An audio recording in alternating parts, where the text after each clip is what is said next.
پھر اس کے بعد ہم نے تم کو معاف کر دیا تاکہ تم شکر کرو، اور جب ہم نے موسیٰ کو کتاب اور معجزے عنایت کیے تاکہ تم ہدایت حاصل کرو، اور جب موسیٰ نے اپنی قوم کے لوگوں سے کہا کہ بھائیو، تم نے بچڑے کو معبود ٹھہرانے میں اپنی جانوں پر ظلم کیا ہے، تو اپنے پیدا کرنے والے کے آگے توبہ کرو، پھر اپنوں کو قتل کرو، تمہارے خالق کے نزدیک تمہارے حق میں یہی بہتر ہے،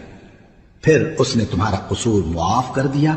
وہ بے شک بڑا معاف کرنے والا ہے، بڑا مہربان ہے۔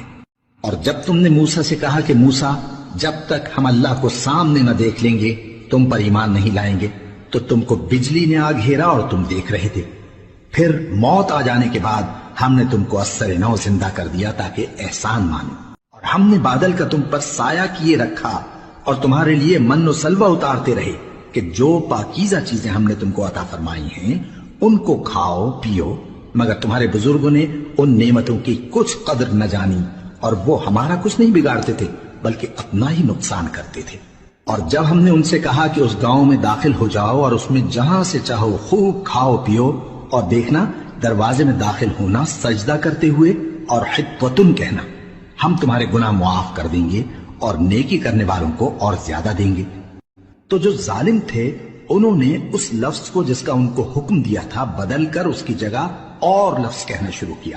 پس ہم نے ان ظالموں پر آسمان سے عذاب نازل کیا کیونکہ نافرمانیاں کیے جاتے تھے۔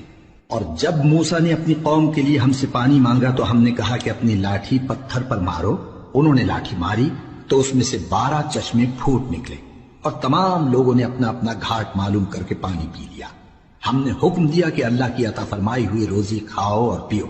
اور زمین میں فساد نہ کرتے پھرنا۔ اور جب تم نے کہا کہ موسیٰ، ہم سے ایک ہی کھانے پر صبر نہیں ہو سکتا، تو اپنے پروردگار سے دعا کیجئے کہ ترکاری اور ککڑی اور گیہوں اور مسور اور پیاز وغیرہ جو نباتات زمین سے اگتی ہیں ہمارے لیے پیدا کر دے۔ انہوں نے کہا کہ عمدہ چیزیں چھوڑ کر ان کے بدلے ناقص چیزیں کیوں چاہتے ہو؟ جو لوگ مسلمان ہیں یا یہودی یا عیسائی یا ستارہ پرست، یعنی کوئی شخص کسی قوم و مذہب کا ہو، جو اللہ اور روز قیامت پر ایمان لائے گا اور عمل نیک کرے گا، تو ایسے لوگوں کو ان کے اعمال کا صلہ اللہ کے ہاں ملے گا، اور قیامت کے دن ان کو نہ کسی طرح کا خوف ہوگا اور نہ وہ غمناک ہوں گے۔